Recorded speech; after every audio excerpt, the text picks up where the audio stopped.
whoa. Hey, you there. Yes, you. Do you know how much methane you just released into the atmosphere? Oh, you poor little cattle. Stupid cow. You know that you produce amounts of around 330 grams of methane per day? That's a greenhouse gas, and that's terrible for the atmosphere.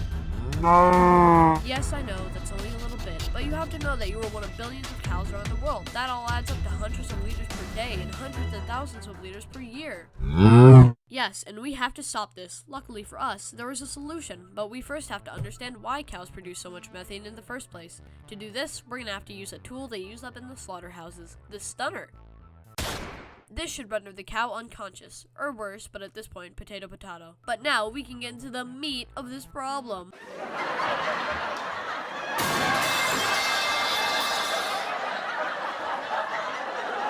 Cows are some freaky animals. Look at all those stomachs. You have your rumen, your reticulum, your omasum, and your abomasum. Animals with 4 stomachs like this are called ruminants, which include sheep, goats, and even giraffes. All the methane stuff happens in the rumen. This is where sugars are converted into other molecules that are absorbed into the bloodstream. However, methane is created as a byproduct, and since the cow doesn't need it, it gets burped out. So this is where a solution comes into play. What is that, you ask? Let's go to the lake over there and find out. Ah, some beautiful seaweed.